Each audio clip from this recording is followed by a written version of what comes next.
يوم السبت 15 رجب عام 1373 هجرية الموافق 20 مارس سنة 1954 ميلادية يوما خالدا من أيام العروبة. فاحتشد مطار الماضي الحربي بكبار المستقبلين، وكان سعادة الشيخ إبراهيم عبد الله الفضل السفير السعودي في مصر، وسعادة جواد ذكري الوزير المفوض، والسيد عبد الله بالخير السكرتير الخاص لجلالة الملك، ورجال السفارة السعودية في انتظار المستقبلين. ووصل الرئيس اللواء محمد نجيب رئيس جمهورية مصر، فصدحت الموسيقى بالسلام الجمهوري، وأدى التحية لسيادته حرس شرف من قوة السلاح الجوي.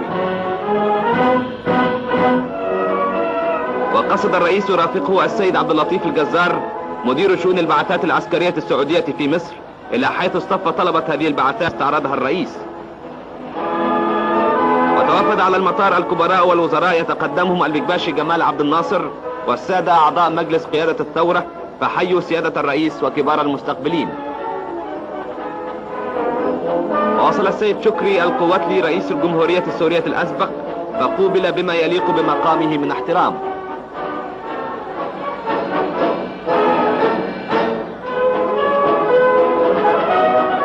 وهبطت الطائرة السعودية التي تقل جلالة الملك سعود إلى أرض المطار، وصعد الرئيس محمد نجيب إلى الطائرة، حيث حيا جلالته باسم مصر كلها وهنأه بسلامة الوصول. ونزل جلالة الضيف الكريم من الطائرة وحيا مستقبليه.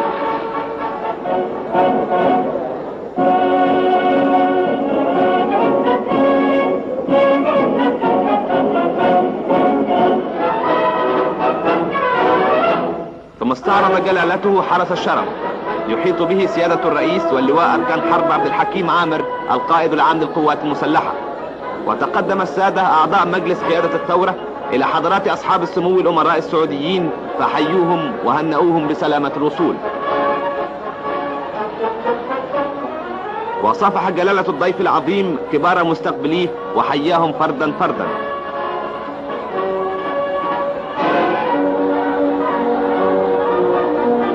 ثم استعرض أعزه الله طلبة البعثة العسكرية السعودية في مصر، وأعجب جلالته بروحهم العسكرية.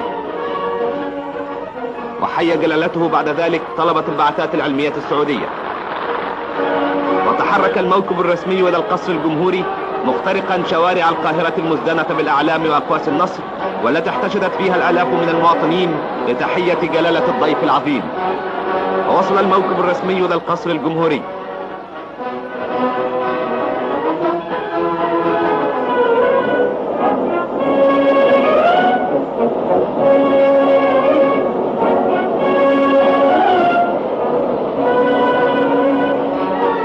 سيادة الرئيس ضيفه الكريم إلى داخل القصر، حيث احتفل بإهداء جلالته قلادة النيل العظمى، كما أهدى سيادة الرئيس أوسمة مختلفة إلى الأمراء والوزراء ورجال الحاشية السعودية. وكان قصر الطاهرة قد أعد لاستقبال جلالة الضيف العظيم، وصحب سيادة الرئيس ضيف مصر إلى القصر. ووفد أصحاب السمو الأمراء إلى القصر، وفي رفقتهم بعض رجال الحاشية العسكرية المصرية.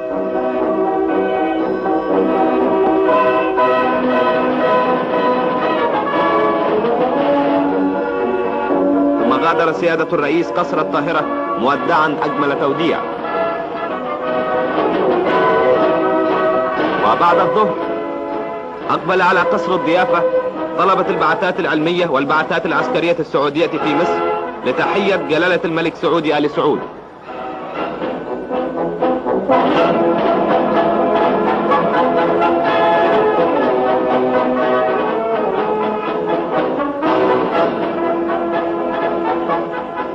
ووقف جلالة الملك سعود في البهو الكبير، حيث تفضل أعزه الله بمصافحة أبنائه الطلبة السعوديين، وأسدى إليهم نصائحه الأبوية الغالية. وكان جلالته يلاطف صغار الأطفال ويحنو عليهم، وكان يجلس بجواره الرئيس السابق علي ماهر الذي حضر إلى القصر لتحية الضيف العظيم.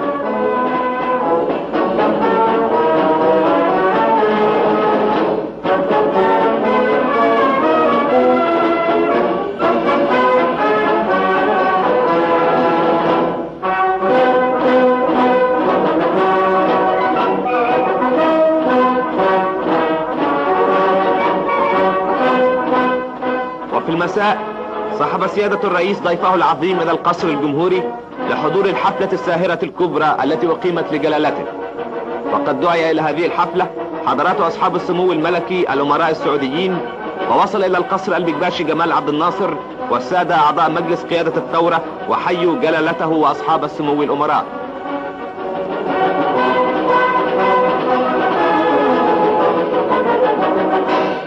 وكان اجتماعا تجلت فيه الروابط الأخوية التي تجمع أبناء القطرين الشقيقين. فأخذ جلالة الملك وسيادة الرئيس مكانيهما على مائدة العشاء مع رجال السلك السياسي وكبار الشخصيات العربية والمصرية. اليوم الثاني شهد جلالة الملك سعود عرضا عسكريا للقوات المصرية المسلحة.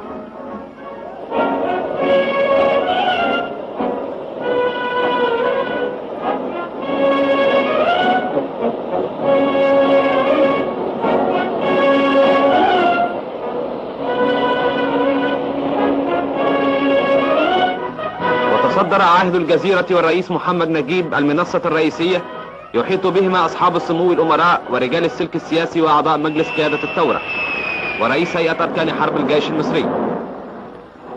وبدأ العرض العسكري بمرور موسيقى الخيالة والخيالة والهجانة.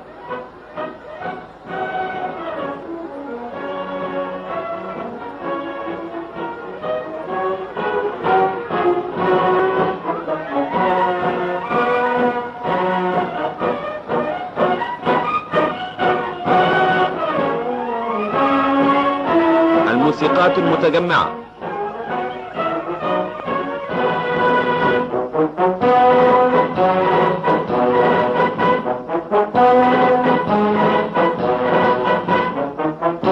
أعلام القوات المسلحة.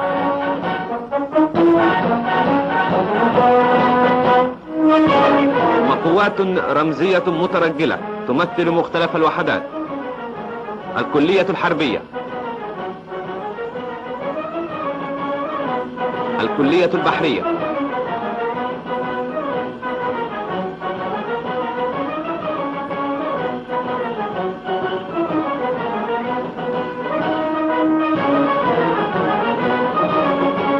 كلية الطيران،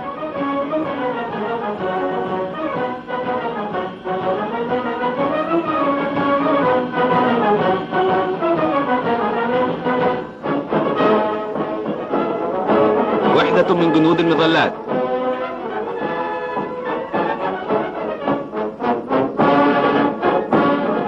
وتوالى مرور ضباط وجنود أسلحة الحدود والمدفعية والحرس الجمهوري والمشاة والإشارة والمهندسين وخدمة الجيش والصيانة والمهمات والسلاح البحري والسلاح الجوي.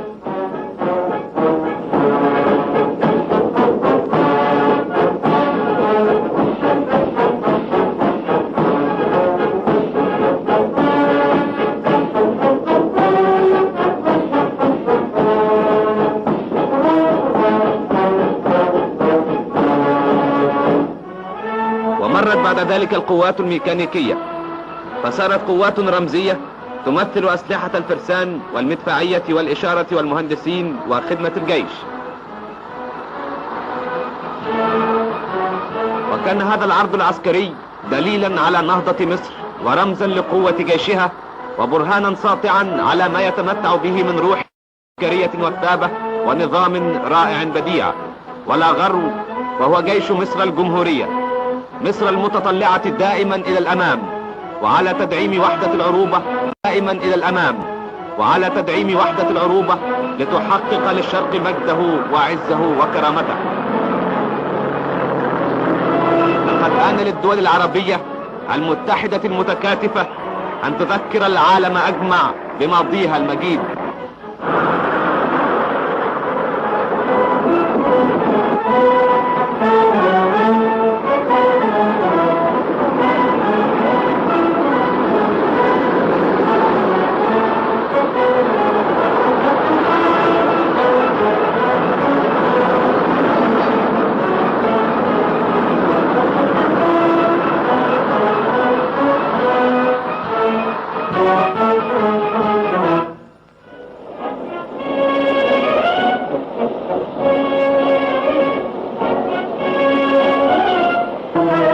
السيد رئيس الجمهورية جلالة الملك سعود إلى نادي السباق بمصر الجديدة، فاستقبلت الجماهير جلالة الضيف الكريم للترحيب والتصفيق، وتصدر جلالته المنصة الرئيسية، وبجانبه سيادة الرئيس يحيط بهما أصحاب السمو الأمراء ورجال بعثة الشرف المصرية وكبار الضباط.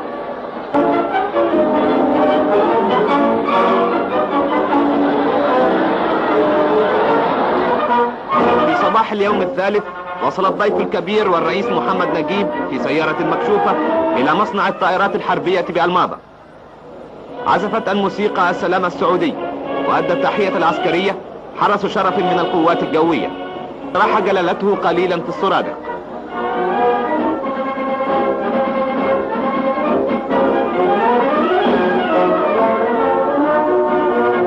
ثم طاف جلالته بأنحاء المصانع متفقدا أقسامها المختلفة، ومبديا إعجابه بمهارة الأيدي المصرية العاملة في سبيل نهضة العروبة.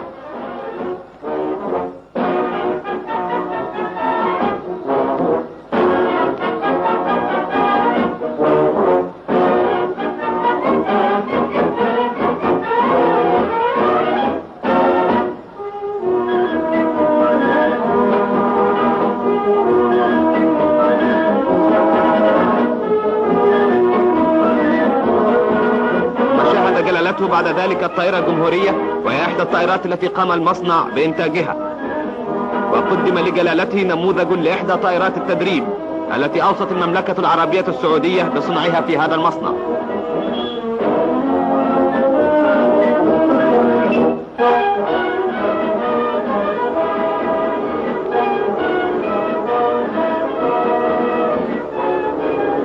وجرى بعد ذلك عرض جوي للطائرات المصرية.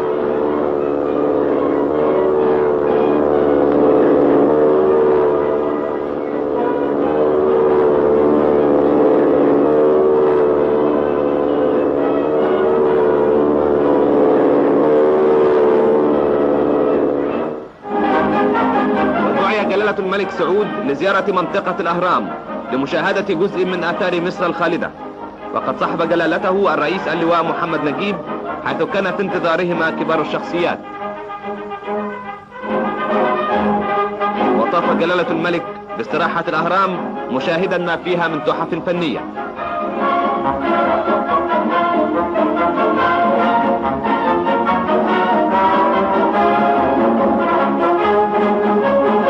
الرابع رافق الرئيس محمد نجيب جلالة الملك سعود لزيارة الكلية الحربية، وكان في استقبال جلالة الضيف الكبير السادة وزير الحربية والقائد العام للقوات المسلحة وبعض السادة أعضاء مجلس قيادة الثورة وكبار الضباط.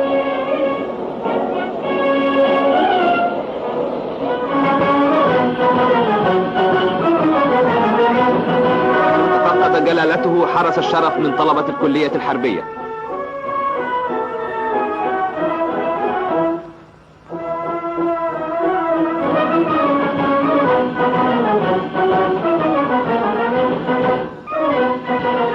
وطاف جلالته بعد ذلك بأقسام الكلية المختلفة، حيث شاهد ما يؤديه الطلبة من مختلف الأعمال العسكرية والرياضية.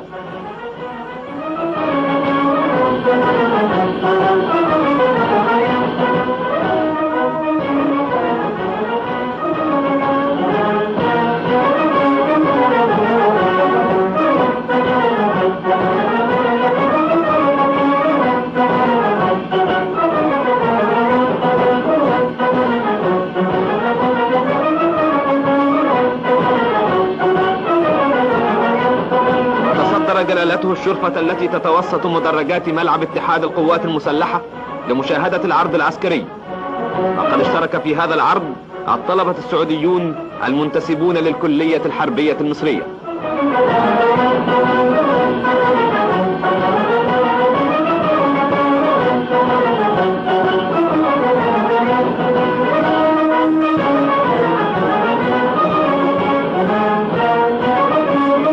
الطلبة بأداء عرض للمصارعة اليابانية، وبعرض لاجتياز الموانع الصعبة،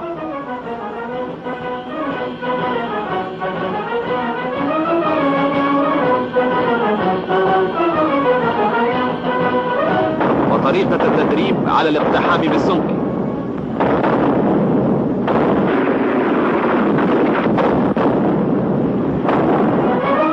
سجل جلالة الملك سعود في نهاية العرض إعجابه الشديد بنظام الكلية الحربية، وأقامت الجالية والبعثات العلمية والعسكرية السعودية حفلة شاي كبرى بنادي المعلمين بالجزيرة تكريما لجلالة الملك سعود. وكان سعادة الشيخ إبراهيم الفضل والسيد جواد ذكري والسيد عبد الله بالخير والسيد عبد اللطيف الجزار والسيد مصطفى صادق وكبار رجال الجالية السعودية يرحبون بالمدعوين. ووصل جلالة الملك سعود وصافح مستقبليه ثم استراح قليلا.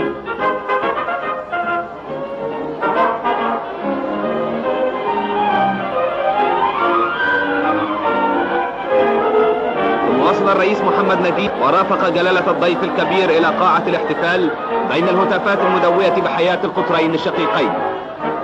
وتصدر جلالته وسيادة الرئيس المائدة الرئيسية التي جلس عليها بعض أصحاب السمو الأمراء، واستمعوا إلى كلمة الجالية السعودية التي ألقاها السيد محمد شطر.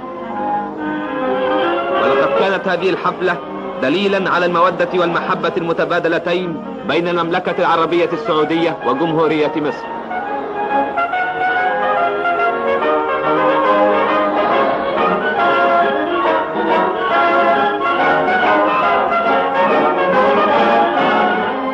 وفي صباح اليوم الخامس أعدت الباخرة كريم لتقل جلالة الملك سعود وأصحاب السمو الأمراء في رحلة نيلية إلى القناطر الخيرية. ووصل عاهد الجزيرة إلى مرسى الباخرة فحيته الجماهير التي وقفت على شاطئ النيل تحية طيبة.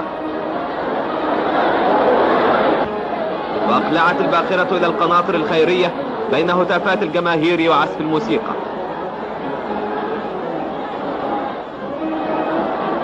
وكان الأهالي متجمعين على الشاطئين رغم طول المسافة لتحية جلالة الملك سعود وأصحاب السمو الأمراء.